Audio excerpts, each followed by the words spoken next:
Hey everyone, it's Marshall Atkinson with Atkinson Consulting. Welcome to Forward Progress, which is my weekly interview show. And today I'm so happy to have Bruce Ackerman with Printavo here with me today to talk about what is going to happen in the future. Right? Yeah, So right. Bruce, how you doing today? What's going on in Chicago today? I'm doing awesome. This room is a little bit chilly, but we're doing great. And thanks so much for having me, of course. But yeah, no, Chicago's awesome. We actually just we're sharing this office with a Campus Inc., a shop down in downstate Illinois. So Yeah. we set up a little booth here and just been trying to get out of the home a little bit. Yeah, I hear you. I hear you because I'm still in my COVID castle here in my office, COVID which is castle. here in my house. You know, I work out of my house. You know, at one point I had a co-working space because I like to actually go to work. That's always fun to go to work, Yeah, and yeah. this saves me tons of money. So I'm here in my house. I hear that. I was doing it for a while, and I mean, as a software. Oh, what's up, David? As a software company, we've always been semi-remote. I think when it went 100% and there was no option to even go to a coffee shop, to Yeah. go, to a friend's place or anything like that, it was wearing on me personally. I was just like, I gotta spend a couple days of the week out of the Yeah. house. Well, here in my house, my wife does remote customer service for a company. She's down in our living room in her office, and my Okay. son is doing 11th grade from his bedroom about 20 feet away, and we're all together all the time, and so You guys are like a WeWork at home. yeah, exactly. It's what it's like, right? So, anyway, we've got a lot to talk about today. So, before we get into it, if you're watching right now, please say hello. We want to know that you're here and where you're from. So, that's always kind of cool where I'm watching from. And then I want to let you know that Bruce is here to answer your questions. That's what I'm here for, too. But we can't read your mind. Bruce, you're not telepathic, right? Not yet. Not yet. So you need to put those Maybe questions in by the the next maybe comments. by the next Long Beach, I'll work on it.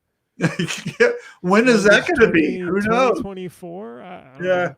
So please leave a thing. So let's say hello to some people. Dave Eggers says, "What's up, Bruce? Hey, didn't I just see that you just built a new building? Didn't they just build a new building? I think you guys did. I was curious about that." And then Keith's from California. What's up? Good to Hey see you Keith. guys. There's a couple people watching that's not Keith and David, so please say hello. In the meantime, let's get into some of the topics. You ready? Yeah, let's do it. Do you remember what the first one was? I do. I got my notes too. Okay. So here you go. Where and how do you see shops leveling up in 2021? I know, like I talk to tons of people. You talk to tons of people. Where are people making their bets? What do you think's going on? And next year, isn't too far away. Q1's just around the corner. What do you see? Your crystal ball time, Bruce. What are you seeing? Yeah, I mean, I think there's four big things, and we were just talking about this recently. Actually, I think there's four really, really big aspects, and some of them are a little bit newer for folks, and some of them are just fundamentals. But obviously, the March April really pivoted and changed us fundamentally, right? Like it got rid of a lot of shops. It made us let go of people. It just made us go into survival mode, get rid of things that we didn't think that we needed and all that. But I think that stripped us down to the basement layer, which the positive aspect about that, though, is that it gave us the opportunity to really create the business that we wanted to with the people that we wanted to be with. I call it kind of the dream shop, right? Like everybody knows. I mean, you've got a couple people that you weren't super pumped on that in your shop that you could have cleaned out. You had that process that you've always wanted to get in and implement, but you are always juggling like 18 other things, and that gave us time to figure that out. And so I honestly think that the first thing is really building and understanding a sales pipeline, like truly going in and thinking, how do good B2B companies do sales, and it's keeping track of their pipeline. It's following up. It's getting really personalized, and it's setting up that automation there to help be more efficient once you've nailed the process. And then going into the process, I mean, this is something you always talk about, Marshall. It's just the organizational aspect, right? I mean, tracking the order from start to finish. People just get tapped on the shoulder so much throughout the day. And I kind of see it when I go into a shop. Like, we'll be having a meeting and someone will knock, hey, is this okay? What do you think? And being able to have that process so they're not able to be at the shop. We hammer this in constantly. It's the whole, how do you get on top of your business? And that just doesn't happen without huge amount of investment up front and spending that time to train people instead of us just like de facto jumping in, right? I mean, I'm sure you remember it back from, being a production manager at a shop too. Well, let me tell you, I mean, you sell software, and I can tell you, I go to lots of shops and everybody uses different things. Some are using your platform, some are using others. And I can tell you the biggest problem that I see in shops is that there's only one subject matter expert on that software in the building. And then everybody else makes up their own way of using it. And so a lot of the problems and the roadblocks and the friction that a lot of people have is the fact that there isn't a standard way of doing anything, really, not even just how to print or how to organize or whatever, but how to put an order in and where do the notes go and what does what does a full front mean? I mean, just common things. There has to be agreement on this stuff. And and you were just a minute ago talking about when everybody kind of leaned out, okay, and we'll just call that the Great Purge of 2020, right? We got rid of the clock punchers, but those type of people who were just there for the paycheck and didn't really contribute. And now what's left is we're building our companies back. We've got people that really matter, that want to be there. They're the rock stars. They're the basis and the foundation of going forward. And what we need to be doing is really kind of giving them more empowerment and training them on other things and making sure that we're all on the same page with things. And once we get that, I think the next step is to clone these people and hire more people like them. And that's how your fantastic company culture is going to happen, because you're looking for people that want to be there and can contribute and can be doing some things and really fit in. Right. And I think that's really kind of something to think about. Yeah. So absolutely, Keith. I just turned on my mic a little bit to help you out. I couldn't agree more. I mean, I think to make it super tactical, every time I remember starting really early, and we still have a ways to go personally at Printavo, but every time we set up a new system, a new process, onboarded a new person, we have documented everything. We literally wrote it in, a Google Doc. We put it in the right folder. We made a video for it. This role, for example, what are they doing on their first week? This role, what are they doing?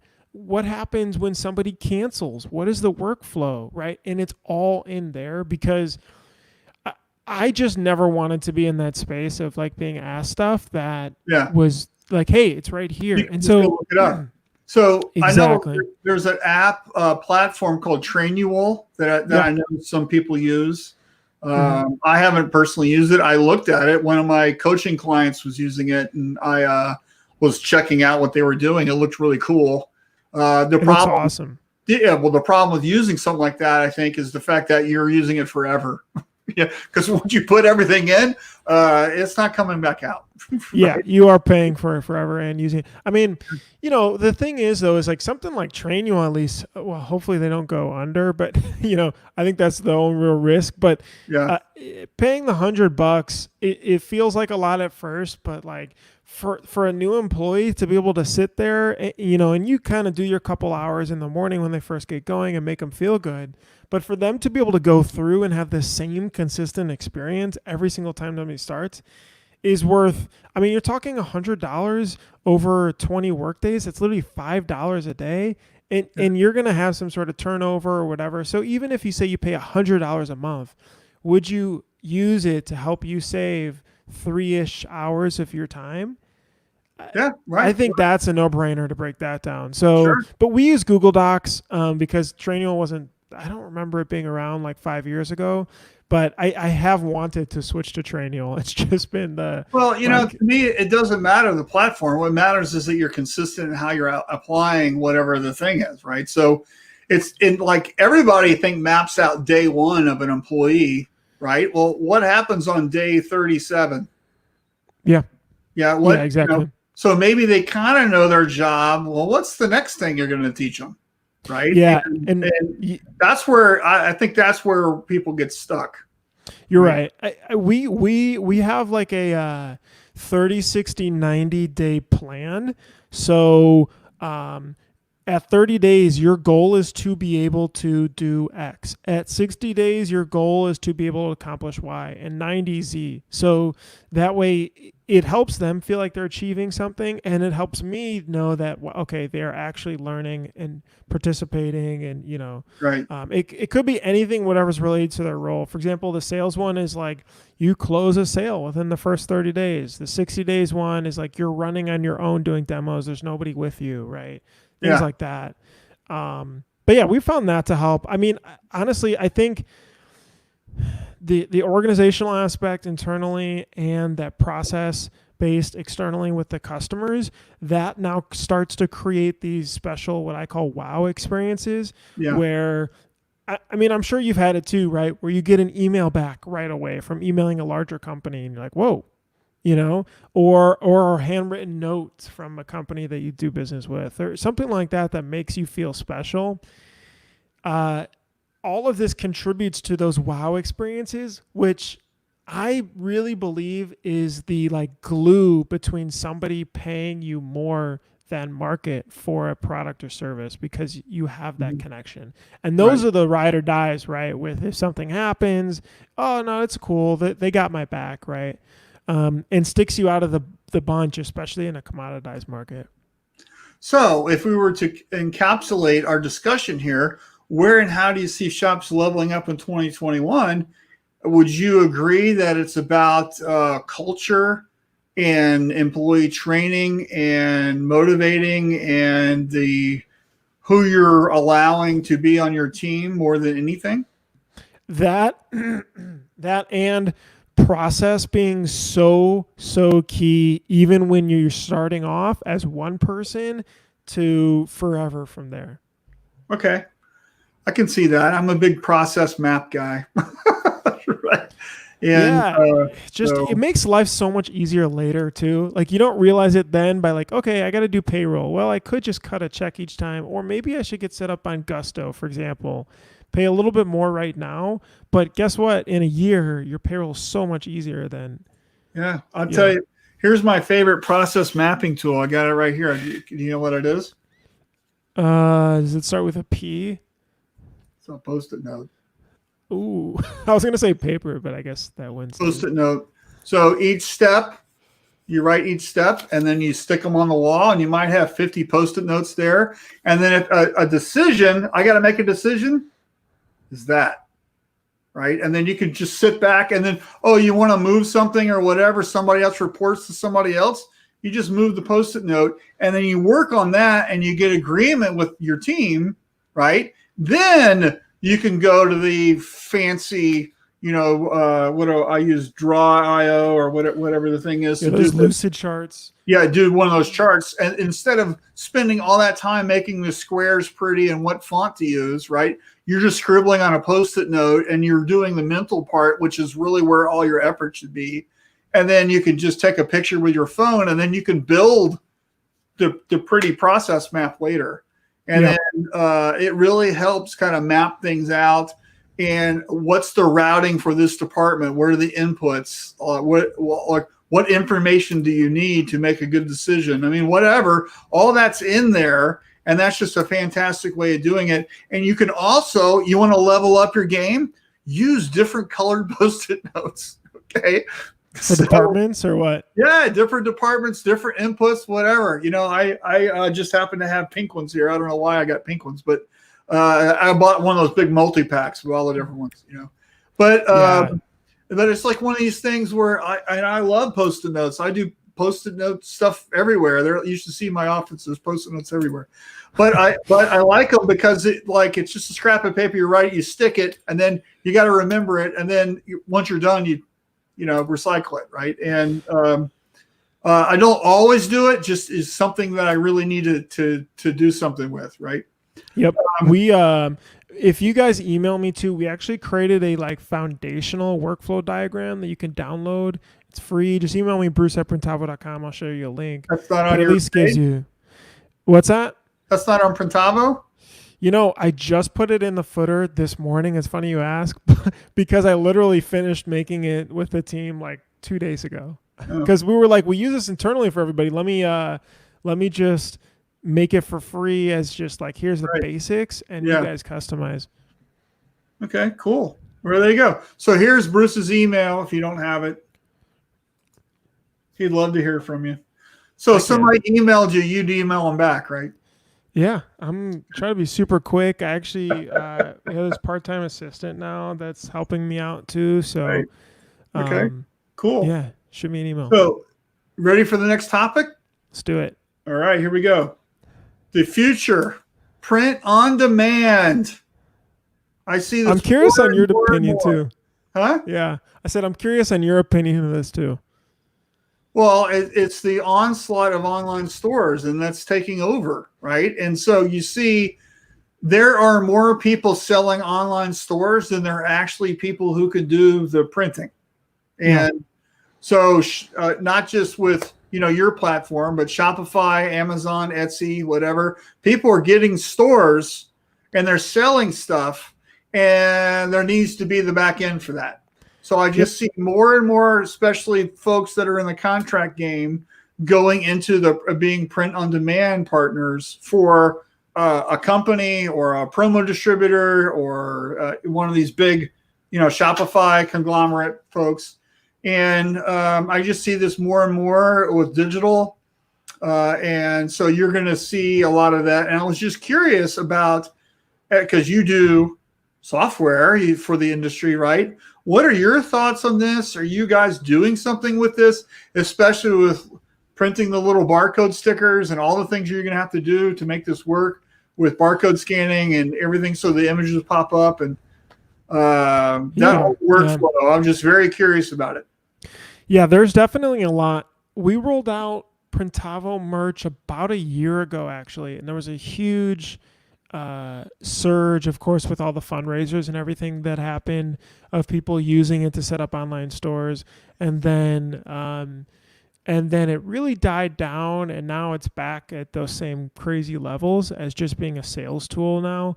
Like you said, I mean, I think what's very surprising is maybe only a fourth to a third of shops actually run online stores and successfully and consistently doing it. See a lot of kind of peaks and waves still, but the ones that do, especially that are even small or large, whatever the sizes, that are really understand it and pick the right customers to help fulfill, that have a good following, and they promote it really well, the end customers promote it really well, are like crush it. It is insane. And I think you're right. I mean, it's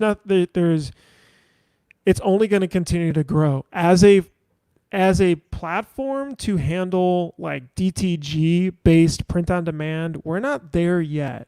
We don't have the barcoding to scan it, pulls up the design, scan it again, prints the label, and like if somebody has a DTG type of farm, like 10 of them or whatever they are, right now a lot of our customers will, launch the store, close it in a week or two, or fulfill it every week, and then be able to ship everything out. But absolutely, the next phase is how do we deliver value to that customer faster, which is stocking. And I see a lot of shops are already starting. They're screen printing a ton up because of the quality that the end customer wants, or they just have the machinery already, and then they're holding it in inventory, and then they're shipping and picking, or picking and shipping and sending it every day. Yeah, but print on demand, right? You could have, we'll say we have the inventory blanks here, and we've got a website, and let's just say we're a Chicago Wicker Park skateboarding gang or whatever, right?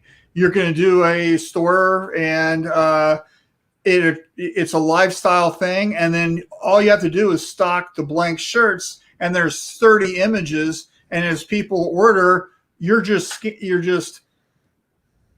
printing on demand and shipping, and there's no inventory, right? Yeah. And I just see that this is the wave. I think a lot of, especially now with a lot of retail, the mall is essentially dead, right? I mean, let's face it. Are you going to go to the mall for Christmas shopping this year? I don't think so, right? We're going to be ordering like crazy online.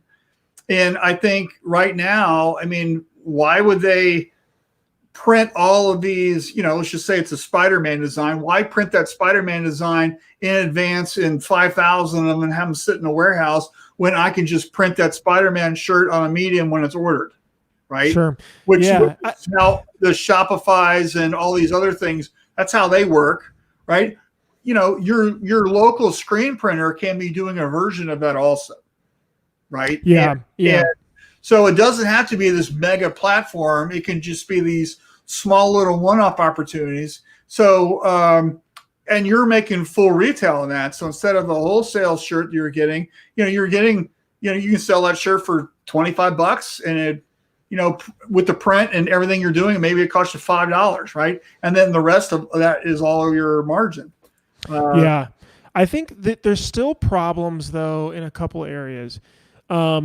One is low quantity orders. So the people that I see that crush it are still screen printing them. Like they'll do a couple shirts that are very event based, or they're very relevant to what's happening.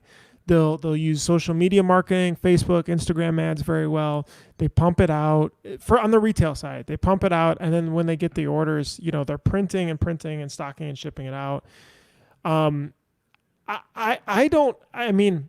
I guess there's a balance here of speed and quality still, right? Where it's like, yes, you could digitally print it, but I think the quality sacrifices. But does the speed compensate where people just want it faster? I don't know if there's a quality problem if you're using the right printer and they're like garment.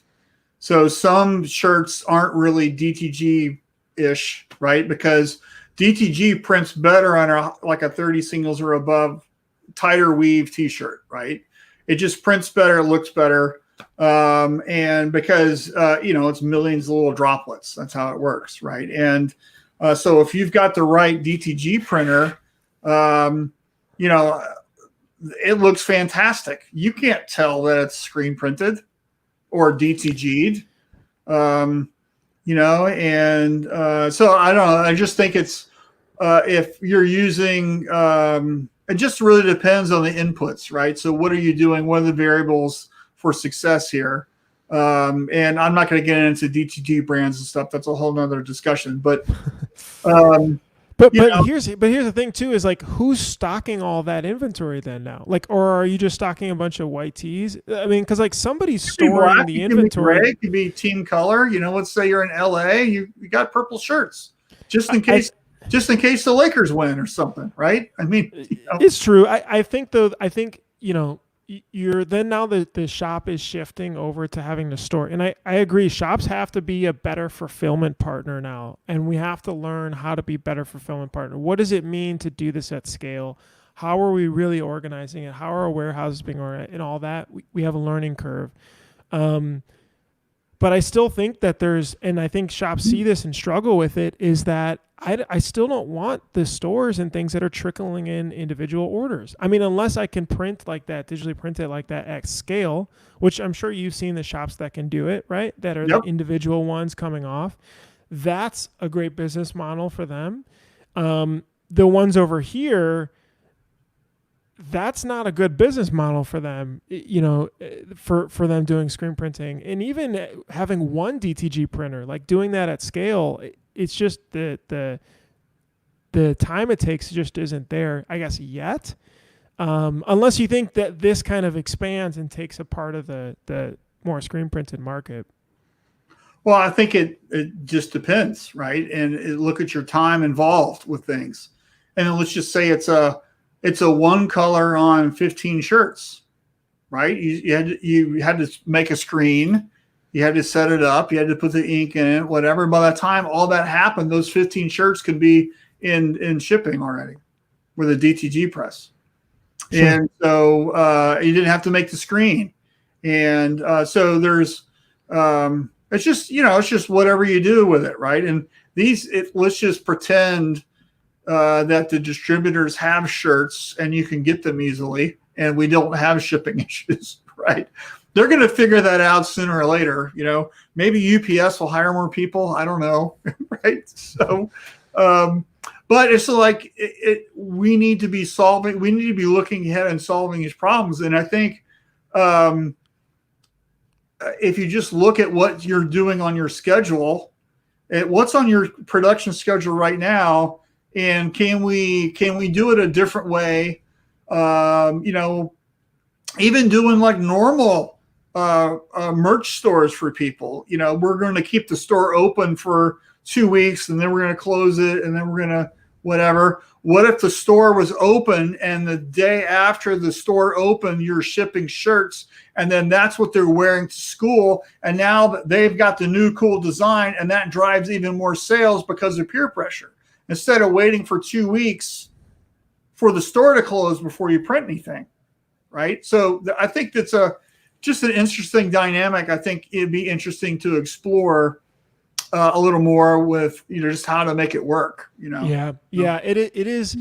I think the inventory thing is a maybe an issue, or just it's more of a hurdle because of the some of the shops that are really crush it, they're running 30, 50 stores at a time, and to be able to accurately, you can white, black, gray, sport gray, team color, another thing. I mean, most of the time, if you really look at these things, they're ordering the same type. If you're smart about it, if you've got 50 stores, you're not offering the whole SAMR or SNS catalog. You're narrowing it down to a couple pieces in a couple colors for these things, because too many choices nobody likes the Cheesecake Factory menu. There's just too many choices, right? Let's narrow it down. And then a lot of times it's just that design on a one color shirt, right? So if we can get all these stores to use the same shirt colors or in a range, right? That means we don't have to have everything. We can just have, a case of each size on the floor, which is not a big deal to do. And we could be pulling from that as the orders come in. Sure. I don't know. Yeah. I think that those are definitely the two bigger hurdles, which aren't roadblocks. It's just hurdles of inventory management now locally on the shop side. And is that worth it for different types of customers? Plus the digitally printing at scale of, all right, now we're fulfilling for 30 stores at the same time. Can we be able to keep up with all these orders? What does the equipment look like? If you use a software to help you with that, Bruce, they certainly can keep organized, right? And then there's, and then especially if you've got some sort of, barcoding or bins or that kind of stuff, that's going to help you with, picks. If you've got 3 stores open, can they order from all 3 stores and ship it in one bag?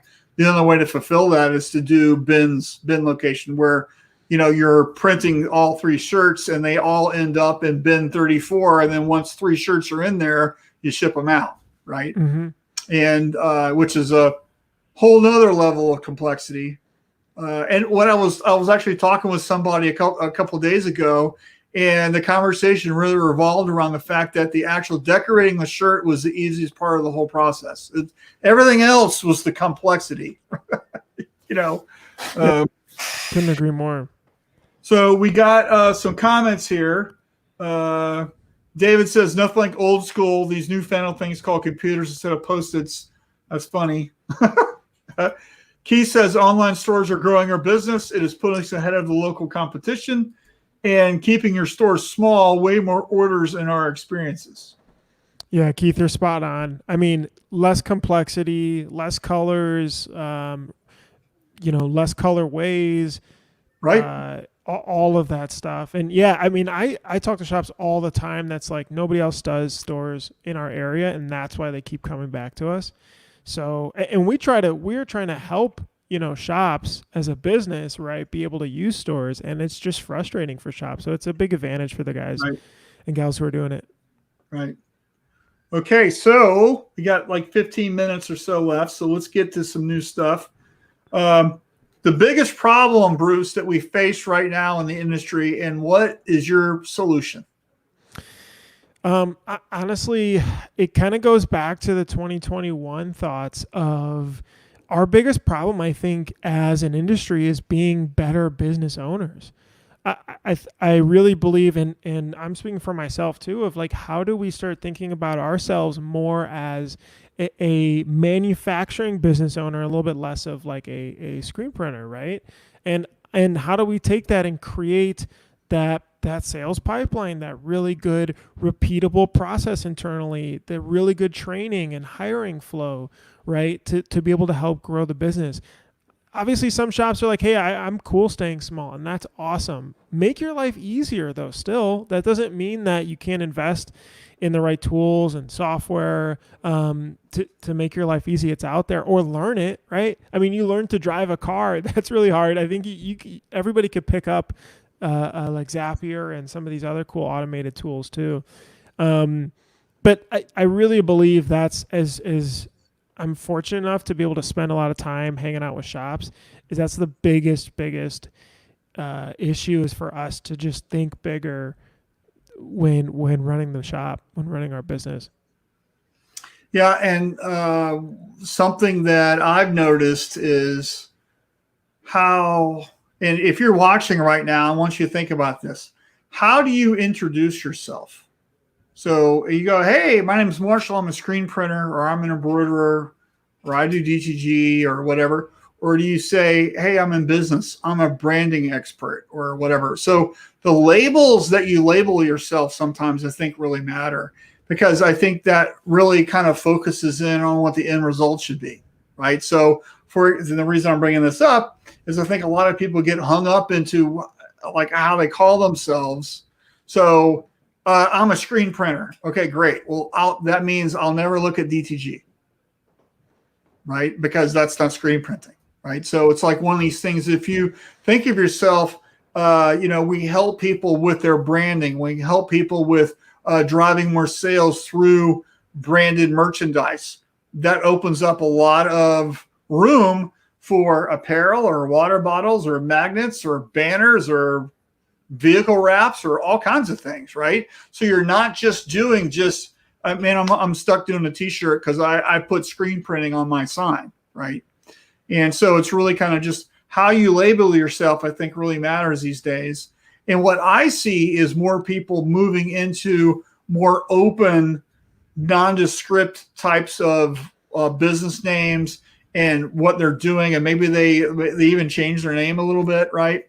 And so it's like such and such designed, or the brand, whatever, or whatever. And that really kind of helps them open up a bigger market because they're not so limiting into what they're doing, right? But still nailing that niche down, kind of like what you were talking about. You can nail your niche down, right? And so it's just about how you talk about yourself and what you're doing, and then hopefully you've got a business plan, right? And you guys know I talk about that all the time, and it is for a good reason. It's because you need to understand who your core clients are, who's your best customer, what is your unfair advantage that you have over other people, and then and what are your customers' number one problems and how you solve that, and that's what your customers care about. They don't care that you print T-shirts. They absolutely don't care that you print the shirt or somebody else prints the shirt. They don't care, right? They just want the shirts by Friday, right? Yep. And they don't care. Usually it was a screen printed or digital. They don't care, but does it look cool? That's what they care about, right? Yeah. And so it's like, how are you focusing on that? I think if we were to really kind of understand this industry and what we need to be right now is the fact that everything in business is all upside down because of the COVID-19 pandemic, right? How you did it in the good old days back in March, okay, don't matter anymore, right? And then where we need to be right now, today, is focusing on holiday, is focusing on the Q4 coming out really super strong. Try to get to the end of the year where you're actually even or maybe slightly above where your goals were at the beginning of the year. That'd be awesome if you can achieve that. And then I really, really think you guys should be focusing on Q1. What is going to happen in January? Q1 sales all happen in October and November. Okay. If you go into January without any sales, it's going to be almost February before you close those deals. Right. So we need to be building our sales right now for January. So January comes strong, because guess what? You've got Christmas, you've got New Year's, everybody's out that first week. They come back the second week, and then everybody was gone. So they don't want to take your call. So it's really the third week of January before you can do anything, right? Yeah. So by the time you get the order, get the thing, or the shirts, get it scheduled, that job's printed and shipped, and you're going to get it. It's going to be February 3rd. So that's why you got to start now for Q1. And your goal should be to make January the best January ever had. And I guarantee if you look at your, go back and look at your past order history, right? I'm sure you have access to some folks' stuff, Bruce. January by far is probably the crappiest month of the whole year. Yeah. For most people. And it's because everybody waits to January to do something, right? I'm telling you, you need to do something now for January, right? Start lining up these orders. And I think, sir, our biggest problem we face right now, right, is really understanding what we do, how our customers are ordering. And I can guarantee you that some of those customers that may have ordered from you last January are not going to be in business, right? So you can't count on them. You need to be reaching out now and going, hey, what's going on, Bill? Yep. Right? That has to happen now. There was I remember literally it was 2 days ago, just being in our little shop with those 4 people around a 4x4 manual, and we just don't know what we didn't know at the time, right? I don't think we knew about trade shows, we didn't know about contracting big jobs out. We didn't know anything except just really trying to hustle and bring in jobs. So I think that the ability to be in Facebook groups and listening to these videos and just to hear people what they're talking about, and then use that to create your plan just helps probably save so much time. Because before it was just slow forums back and forth, right? But the information flies so quickly, and I can't emphasize enough, because and this never changes, no matter what size you get, you're so heads down and what happens that day, the next day, and the next day, right?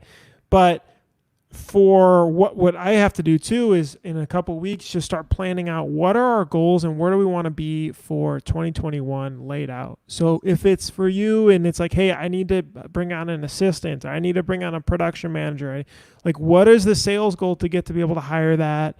How would you find them, right? And setting those goals to be able to help stick to it. Gosh, I cannot emphasize enough how much that's helped us when we turn the corner to be able to just get aligned longer term than just the next week. Because it is such a big focus, right? In the next 5 days all the time. Yep. So we got one last topic today, and I want to say hello to some people real quick. Yep. Cindy just joined, and she's watching on YouTube. Hey, Cindy.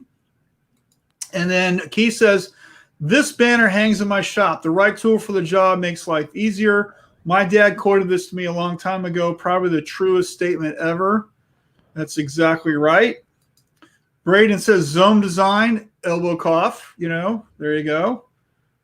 And then Brian says, that's great advice, Marshall, but I can't get customers to confirm orders 4 to 6 weeks from now. Exactly. Well, I'm talking about customers, Brian, that would normally be ordering from you in January. Start getting them lined up, right? So you can do an order history. You can look up that school, that business, that whatever that ordered in January in 2019 or 18 or 17 or whatever. Start reaching out to them now and start going, hey, I know we're not going to be printing this until January, but I'd love to get started on that design. And get them going with some stuff. Where did Bruce go? And get them started on some stuff, and that way you can get it. You can get it a little more solidified, right? That's what I'm talking about, right. So, all righty. So, last topic is all about you. So, the next normal for Printavo, Bruce. Everybody wants to know what's around the corner. So, what have the mad scientists at Printavo been working on? Yeah, we've got some really cool stuff. I mean, I think the biggest stuff right now that we're talking about are stores. How do we keep letting you as a shop look way bigger than you are and be fulfillment partners for your customers? We've actually in about a month got some huge new automation coming out. So you can automate tasks that you're constantly doing all the time. And then also, how do we just help you drive efficiency in your shop, on the go? We've actually got a brand new mobile app, just totally refreshed, plus Android that's coming out. We hired a really sharp guy to be able to own all that. Because you're not always there and you want to be synced up, whether it's back and forth or whether it's status of things and quoting somebody on the go, all that stuff. So right. So if, for example, I'm a shop and my internet goes out because I'm in Louisiana and just had a hurricane, I could bring it up on my phone and not be totally down. Yeah. That, I mean, I'm, when before COVID, being at so many different events and everything like that, people are always chatting with their team I see back home. And just helping enable that. You're at a party, you're at home, you're on vacation, although I guess you're not supposed to be working on great. vacation. So work never stops. That's what you're saying. I work mean, is never going to stop. We love to talk about that there's a balance. There really isn't that much of a balance, when we talk about it. Like, this is yours, you're pushing it, you're thinking about it all the time. So, but wherever you're at, next time we're hanging out at Long Beach, you could pull up the app and you can check on things and keep it rolling. Yeah. Okay, great. And so before we have some questions here. So what's up, that Braden? was in regards to company names to be more generic about design, so you're not pegged in a screen print. Right, Braden, I understood that.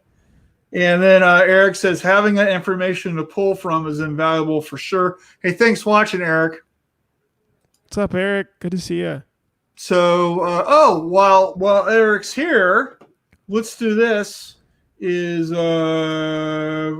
got our thing that's happening next week, and thank you so much, Printavo, for helping us sponsor Shirt Lab. As we have Shirt Lab Forge next week, and if anybody that's in Shirt Lab Tribe gets to attend Shirt Lab Forge for free. So if you're not in the tribe and you want to find out what's going on, you can go to shirtlabforge.com and you can either pay $197 to just do the Forge event, which is all about e-commerce.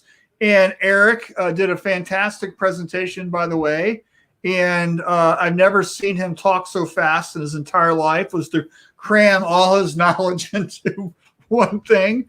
And then anyway, and so it's all about e-commerce. So you can either do $197 or you can join Shirt Lab Tribe for the current founding member rate of $49 a month. And then after Shirt Lab Forge, the price is going to go up to $99. So that saves you $600 a year. So, you and Bruce, you've been sponsoring Shirt Lab for a while, and we really appreciate you. So I have to definitely push on, if you don't or have tried stores and it didn't work, join Marshall's program with Tom. I know Tom runs stores like crazy. Like, this is something you have to be doing to be competitive. I mean, literally, Keith said it in the comments. You need to have this as a sales tool. It is literally like having a next sales rep or your first sales rep there, and it'll be worth the money. And put it in your plan for 2021. By February, I'm going to have ran a store. I'm going to have generated $5,000 in online stores or in online sales by February, right? And just like do that monthly. I mean, this is really, really big. I can't push on it enough. Yeah, well, that's the reason why we're doing a whole thing on e-commerce, right? The whole platform is e-commerce, how to sell, how to market, how to build, how to connect, how to do stuff. There's a whole section on print on demand that Kevin Oakley with Stoked on Printing did. I mean, it was just fantastic. So there's a lot of really great tools and learning and tactical things that you're going to learn, and it's well worth the money. And then the other thing about Shirt Lab Tribe is that we've got some fantastic members. A bunch of them are here on the chat right now. And we do live presentations every single Thursday. So we did one today with Glenn Brummer with Royal Apparel, and he talked about what is sustainable apparel. So he went through all the different types of sustainability in the garments, so you could learn what this means. What does this certification mean? So now if you watch that presentation, you're armed to the teeth with facts, and so you can make better buying decisions. So, it's just a very great way to learn. And there's lots of mentorships. And Tuesdays we do a Q&A every single Tuesday live, and that's always a lot of fun. So, yeah, that program needs to be $1,000. Well, you can you can pay me $1,000 if you want. Just to see the people that have made money off of stores, because looking at the hard numbers in the first month, it's. Well, here you go. I'm going to skip ahead to some comments. Keith says, a few weeks ago, my goal was 20 new stores by Christmas. I am halfway there. I expect to exceed that. Hey, woo! Good job, Keith. Keep it rocking. Heck yeah, Keith. And Keith does all the Shirt Lab stuff, so he keeps learning a lot. Good to see you on screen. If not, the show's Bruce, says Eric. And then he loves notifications. It's unpopular, but after using tools outside of our industry like Zendesk in the software world, you look like a superhero to clients when you have immediate awareness of status changes. No brainer. Right. And then some social proof right here. Shirt Lab Tribe is awesome. So I want to share your email address again, Bruce. Yeah. Shoot me an email, guys. As we wrap things up. So Bruce at Printavo.com. He'd love to answer your questions and help you guys out. And any other last minute words of wisdom there, Bruce? No, thanks so much for being able to have me, though. Always feel free to shoot me an email. We've got that free workflow diagram I'll send you. Pumped to be able to do more of this stuff, and definitely join Shirt Lab, pick up all those tips, just set the goals, and let's execute. Yep. All right, everyone. Thank you so much. I appreciate you. And don't forget to show up to Q&A with Alan and Marshall tomorrow at high noon on Eastern Time on all of my channels. So see you then. Talk to you soon.